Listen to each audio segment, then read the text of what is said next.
Dear students, today we are going to discuss about the types or classification of contract.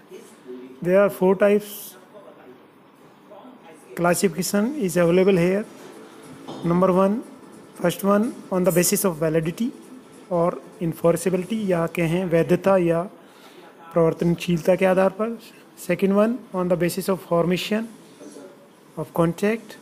Third one on the basis of performance, and last 4 one other types. So first one on the basis of validity. Number 1, a valid contract means या वैध अनुबंध वे अनुबंध होते हैं जो contract act 1872 के section 10 के हिसाब से एज पर सेक्शन 10 में जो एलिमेंट्स हैं उन पक्षकारों के द्वारा किए गए हैं, जिसे हम पहले डिस्कस कर चुके हैं. जैसे there is some elements that is free consent, competency of parties, consideration, intention to create legal relation, contractual capacity of the parties, lawful object must be here, certainties must be here in contract, and possibilities of performance, whether it is to be executed in future. तो हम कह सकते हैं कि valid contracts वो contracts हैं जो section 10 के अनुसार जिनमें सारे के सारे वैध तत्व पाए जाते हैं. इसके अलावा वो समस्त ठहराव जो एनफोर्सेबल होते हैं या which are enforceable by law, वो सारे के सारे वैलिड कॉन्ट्रैक्ट किस कैटेगरी में आते हैं. Second one void agreement, that is under section 2G, agreement which does not have any existency in the eye of law. A void contract be enforced by law. An agreement to carry out an legal act is an example of void agreement. यानी agreement which are initially or prime facie have not enforceability. There are some absence of valid essential of any contract or agreement. So void agreement are initially not valid at primary stage. Initially these agreements are null and void. There is no obligatory or no obligations of parties is not existence in this agreement. यानी वो समस्त agreement जो प्रारंभ से ही null and void होते हैं या पक्षकारों में उन एग्रीमेंट्स को करने की कैपेसिटी नहीं होती है या एक तरीके से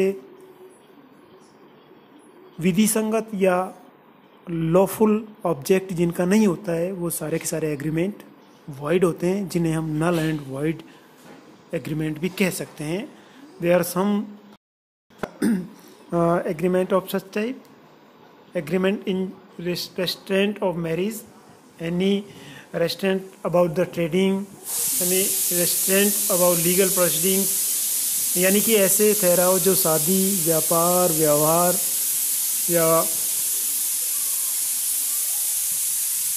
वेजरिंग एग्रीमेंट, वो सारे के सारे वॉइड एग्रीमेंट होते हैं और जिनका रिजल्ट होता है प्रारंभ में ही वो पक्षकारों के मध्य लायबिलिटीज या कमिटमेंट स्थापित नहीं करते हैं, या ये एग्रीमेंट नल एंड वॉइड होते हैं जिन्हें कॉन्ट्रैक्ट में कन्वर्ट कराना या इन्फोर्सिबिलिटी एलिमेंट्स जिनमें नहीं होता है बेकार के ठहराव कहलाते हैं. Number 3, that is void contract under section 2J of the act defined as void contracts. A contract which ceases to be enforceable by law become void when it ceases to be enforceable. This makes all those contracts that are not enforceable by a court of law as void. Where we can say agreement which contract that is due to unavoidable circumstances, it is not to be enforceable in future, या हम कह सकते हैं कि वो void या व्यर्थ ठहराव होते हैं जिन्हें अनअवॉइडेबल सर्कमस्टेंसेस के कारण इन्फोर्सेबल होने से रोक लिया जाता है या जिन्हें इन्फोर्सेबल नहीं माना जाता है. There are some conditions to stop the enforceability of this contract. For example, A agrees to pay B a sum of rupees 10,000 after 5 years against a loan of rupees 8,000. A dies of natural causes in 4 years. The contract is no longer valid and become void due to the non-enforceability of the agreed term. यानी void contract या व्यर्थ ठहराव वो ठहराव होते हैं जो प्रारंभ में वैलिड होते हैं या जिनमें एनफोर्सेबिलिटी या प्रवर्तनीयता होती है, लेकिन कुछ परिस्थिति के कारण या सरकमस्टेंसेस के कारण वो परिस्थितियाँ उसे सीज कर देती है और वो एक तरीके से वॉइड कॉन्ट्रैक्ट या व्यर्थ अनुबंध बन जाता है और जिसकी एनफोर्सेबिलिटी अब होना जरूरी नहीं है. There are some difference between void agreement and void contracts. There are basic of difference. Number one, section. Void agreement consists under section 2G and void contract consists under section 2J. What are the meaning? Void agreement null and void at initially stage due to non-enforceable by law, but whereas the void contract due to some reasons or unavailable itself lost enforceability in future. Third one, share of validity. Void under void agreement not present here. It is null and void at beginning, whereas valid contract, it is valid at initial stage, but due to happening of some events, it become void. 4.1 difference based origin or void ab initio. Void agreement, it is null and void at beginning, but whereas the void contract, it is become void at the time of execution of performance.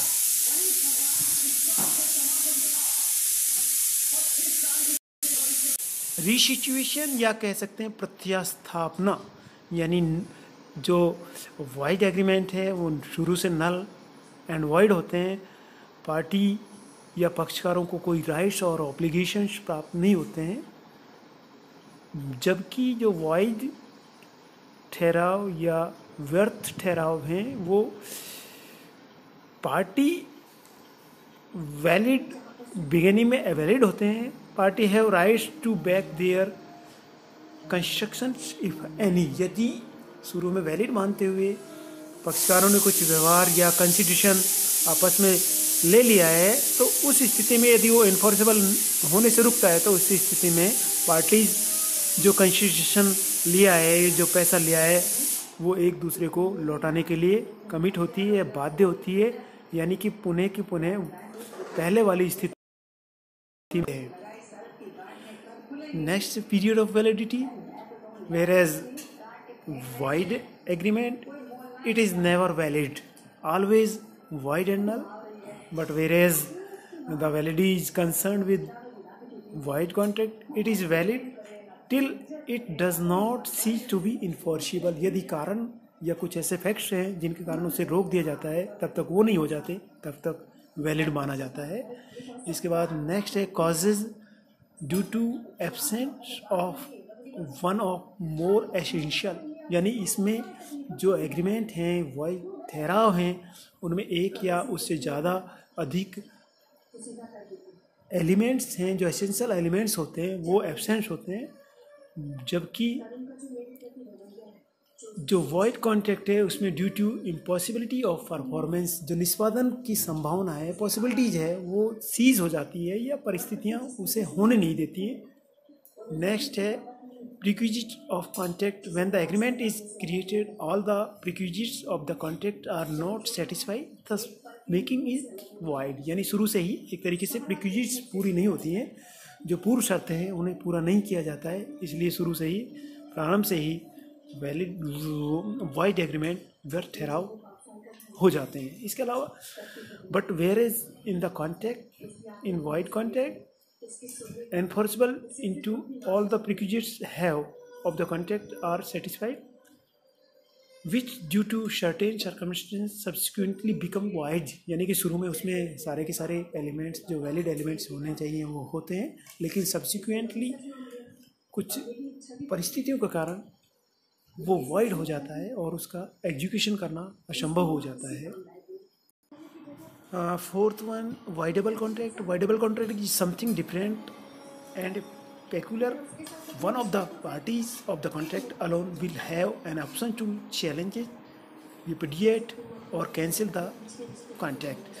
Voidable contract है वो एक पक्षकार की इच्छा पर जिसे enforceable होने से रोका जाता है या उस पक्षकार की मर्जी या उस पर डिपेंड होता है कि वो उसको इन्फोर्सिबल माने या उसे रोक देता है। तो वॉइडेबल कॉन्ट्रैक्ट में एक पक्षकार द्वारा अपने उसे कैंसिल कराने या उसे रद्द कराने के लिए या उसे वॉइड ठहराने के लिए एक तरीके से रोका जाता है, उसका एग्जीक्यूशन नहीं किया जाता है। यानी कि एक पक्षकार सहमत होता है एग्जीक्यूशन के लिए और दूसरा पक्षकार उसे रोकता है, that is called voidable contract. Under section 2I of the Indian Contract Act defines a voidable contract according to section 2I of the Contract Act 1872.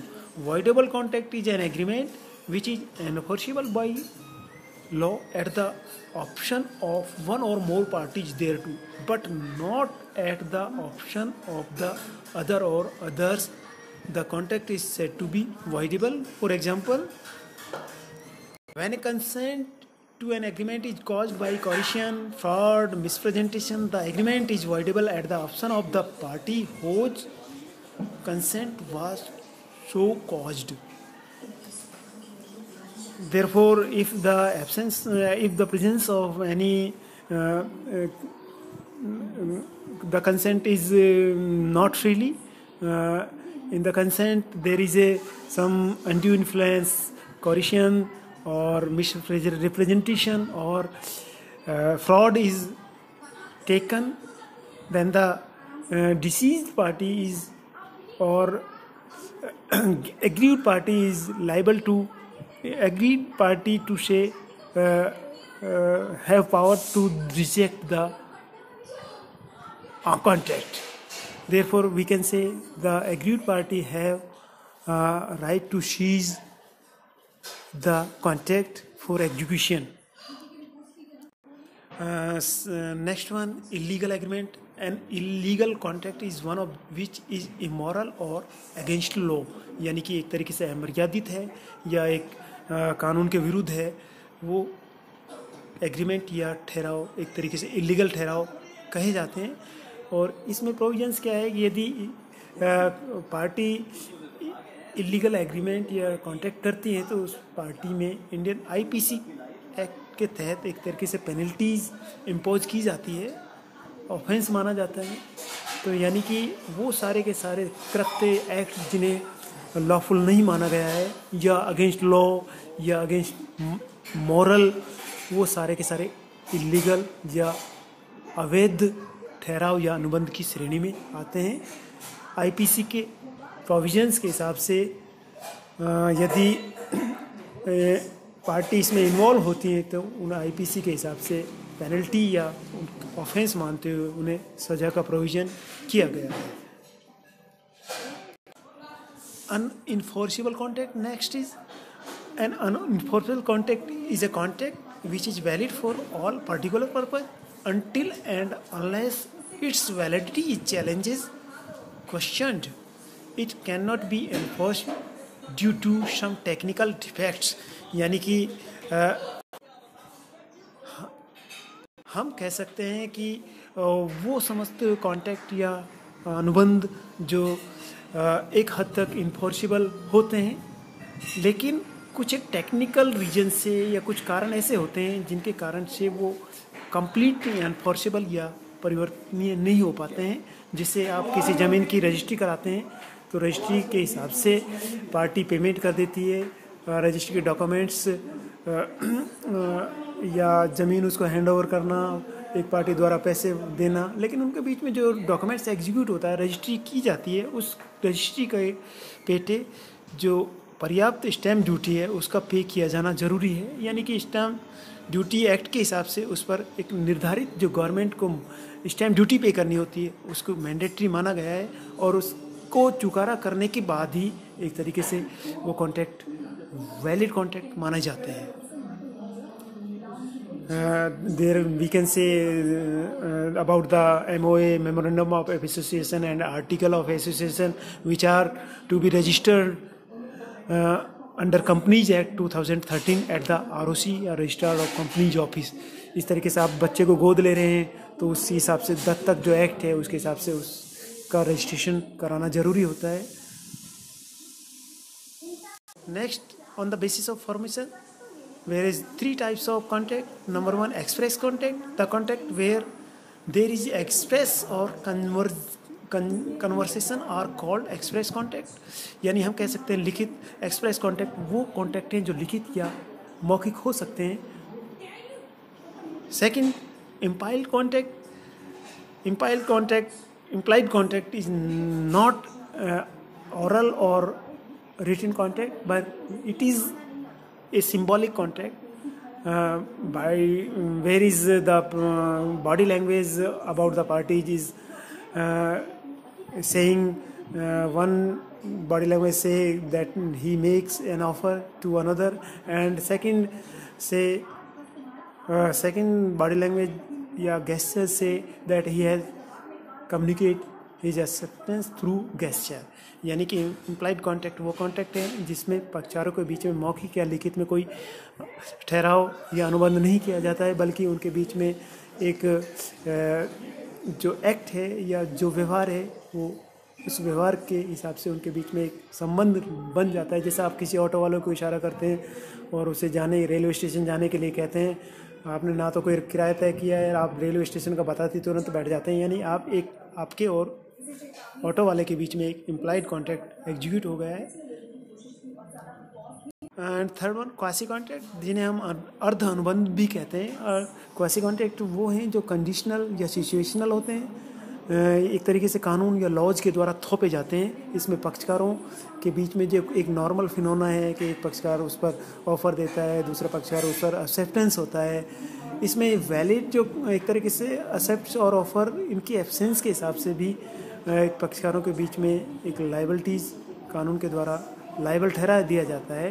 तो उस हिसाब से पक्षकार अपने वचन का निष्पादन करने के लिए बाध्य होता है। यानी कि एक पक्ष, इसके पीछे लॉजिक क्या है, लॉ ये मानता है कि आप किसी को नुकसान पहुंचाकर अपना फ़ायदा नहीं कर सकते। फॉर एग्जांपल, यदि आपके पास में कोई गलती से कोई सिलेंडर गैस सिलेंडर वाला आपके यहाँ सिलेंडर डिलीवर कर जाता है, तो उस स्थिति में आपकी लाइबिलिटी है कि आप उसको प्रॉपर पैसा दें, उसको जो बन रहा है वो पैसा।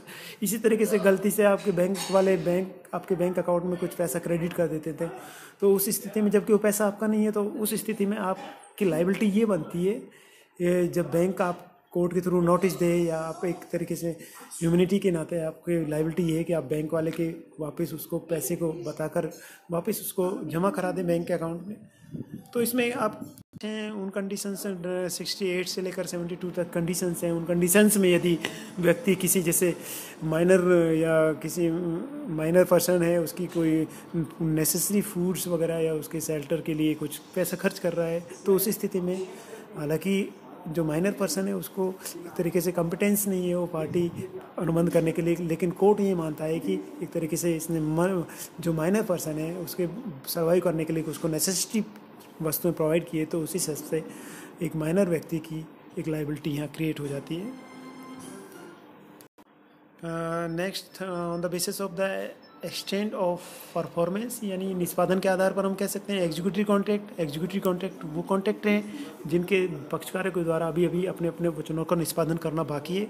सेकंड, एग्जीक्यूटिव कॉन्ट्रैक्ट, एग्जीक्यूटिव या वे निष्पादित अनुबंध जिनके पक्षकारों के द्वारा अपने अपने वचनों का निष्पादन या परफॉर्मेंस कर दिया गया है, परफॉर्म कर लिया गया है, वो कॉन्ट्रैक्ट एग्जीक्यूटिव कॉन्ट्रैक्ट कहते हैं।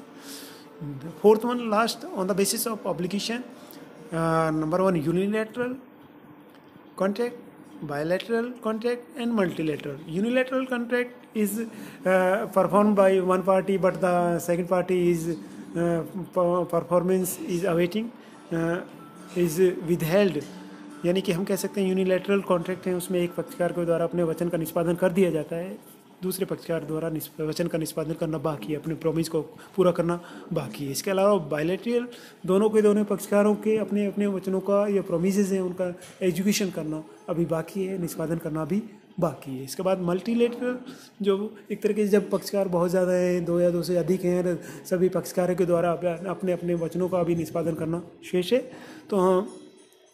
तो आज के लिए इतना ही। तो सभी को बहुत बहुत धन्यवाद। Thanks to all.